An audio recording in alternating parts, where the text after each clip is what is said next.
Hey guys, I know it has been forever, but I wanted to pop in and maybe do a little better about, recording and uploading. So I did want to pop in to give you a lock update.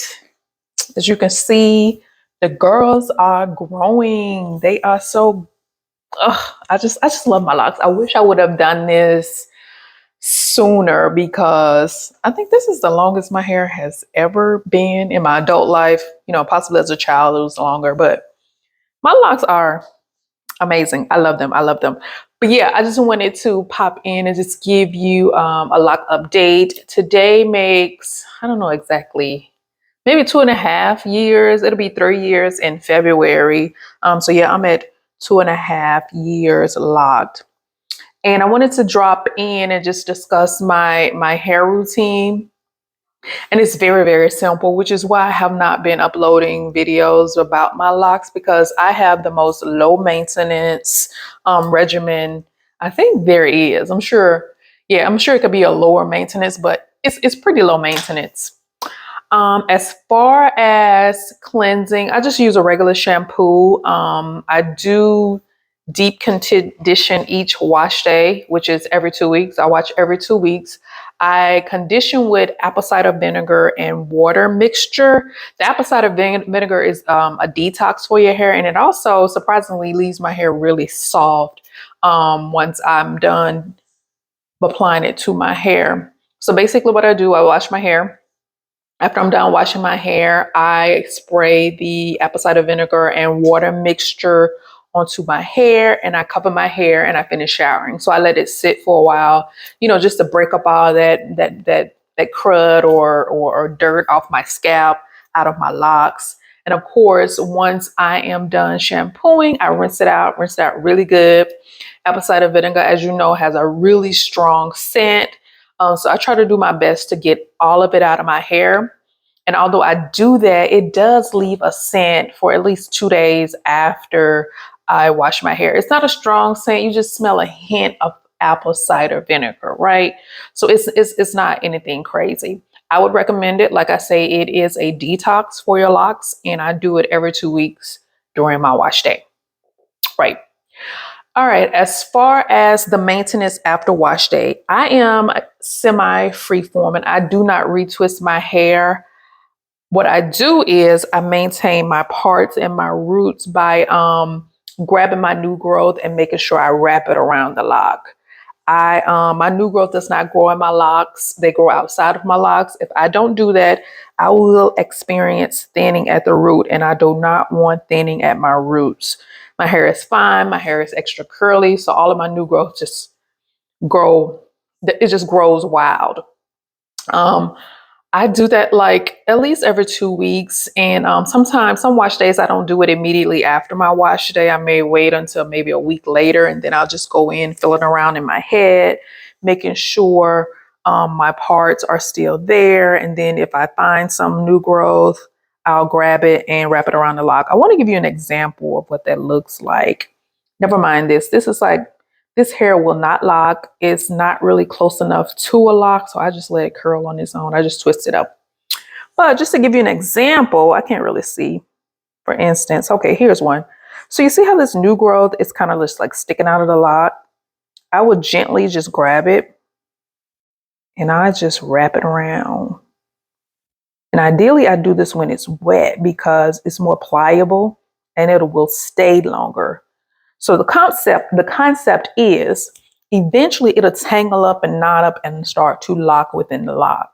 So that's the whole idea behind not retwisting, but just maintaining your roots and making sure your new growth and training your new growth. I heard someone categorize it as training your new growth on where to grow. Now it takes a couple tries. Like, this is not going to stay immediately, but if you do it enough and you train this new growth, it will start to stay.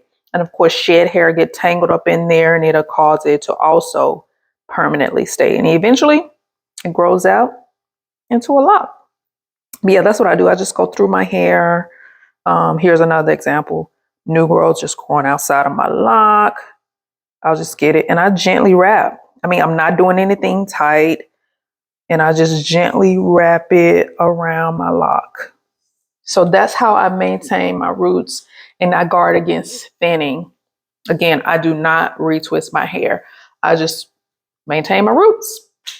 So that was the cleanse. And of course, after my hair is clean, I apply, this is my flaxseed gel that I keep in the fridge. It's very liquidy. That is the key to making flaxseed gel that does not flake. You want it to be liquidy. You don't want it to be the consistency or texture of, you know, regular gel you buy out of the store. If you make it thick like that, it will flake in your hair. So yeah, you just boil the water, add your flax seeds. I didn't even add a lot of flax seeds to get this gel. There are a lot of YouTube videos on DIY flaxseed gel. That's the instructions that I followed. This is my first batch, and I was concerned about flaking, so I wanted to be sure I made it, you know, rather liquidy. But I also added some glycerin to it. I want to see if you can see the texture. See, it's liquidy, but not too liquidy. If you can see that, okay, you see that? It's kind of like snot. That's kind of gross, but that's the consistency. And that's the consistency you want so that your hair don't flake. So yeah, after on wash day, I apply this. And then that's when I go in and I do my maintenance. This leaves my hair really soft. I love when my roots are soft. It's just make my hair feel luxurious. So yeah, even on the wash days that I don't necessarily go in and maintain my roots, I'll just go in sections, just parting my hair and just applying it to my new growth, just smoothing it down. And I'll just go. I don't even maintain my roots. What else do I do? So that's my wash day routine. Shampoo, condition with apple cider vinegar mixed with water, and my DIY flaxseed gel.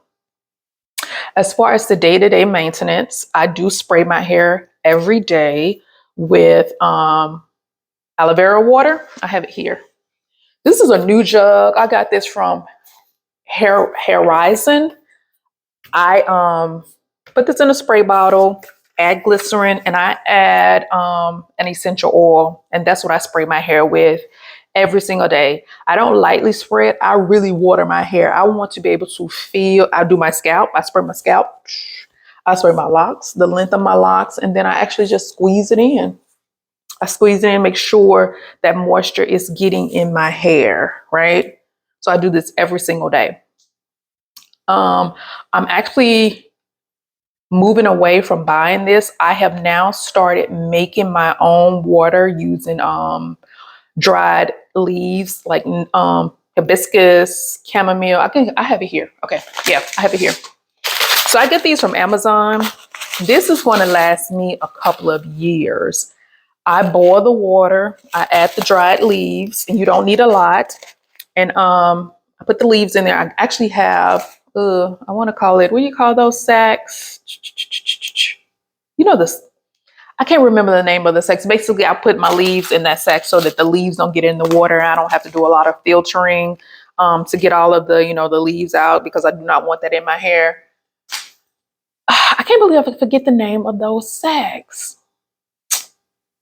It'll come to me as soon as I end this video. But anyway, yeah, boil the water, add the leaves, and I actually turn the heat off and just put a lid on the pot and just let the leaves just, I guess, cook or get all the juices out of the leaves. And I'll just let it sit for maybe like an hour, maybe an hour or two. So that's how I make my hibiscus water. I also have rosemary. Sometimes I combine them. Sometimes I just do one, which is why I say this is going to last me at least 2 years, and it's going to save me a lot of money because this aloe vera water is kind of pricey. I think I paid like $30 for this. And I was like, no, this is not sustainable. I really want to save money. I really want my hair to be as low cost as possible. And this is going to help me out tremendously. They have nettle leaves and they have chamomile. So I have these four. And like I say, sometimes I combine them when I'm making some water, or maybe I do one. This depends on what kind of mood I'm in. I make a batch of water, maybe enough to fill 2 spray bottles. I add glycerin. I add glycerin to the water, and sometimes I add essential oil. Hibiscus has a nice scent, so you may or may not want to add essential oil to it. Chamomile has a nice scent as well. So yeah, I either use my aloe vera water and add glycerin and essential oil, or I make my water, add glycerin and essential oil. So that is my routine. Let's see, I think I'm forgetting something. One last thing. I do use these drops on my scalp, not every day, every other day. It's supposed to grow your hair. I don't necessarily know that it's growing my hair, but I love the scent. And it keeps, I don't have dry scalp or anything. I initially bought this. I've been using this for like a year, over a year, maybe 2 years. I initially bought it for hair growth, but like I say, I'm not going to sit here and say, yeah, it's growing my hair. I don't really know if it's growing my hair or not, but it has a nice scent and it does not irritate my scalp. And I don't use much. So this is about, I don't know if you can see how much is in this dropper, but this is all I use. And basically I go in, I've already done it today, so I don't want to add any more, but I'll just go in and slightly dab and squeeze a little as I'm dabbing. Boop, boop, boop, boop, boop. And then I just take my hands and I just massage it in. So yeah, guys, that is my routine. It's all DIY products with the exception of shampoo, but everything else is DIY. Real simple, real cheap, and it is allowing my hair to flourish. I thank you for watching, and I will be seeing you soon. I'm going to do better about posting videos. I promise. Thank you.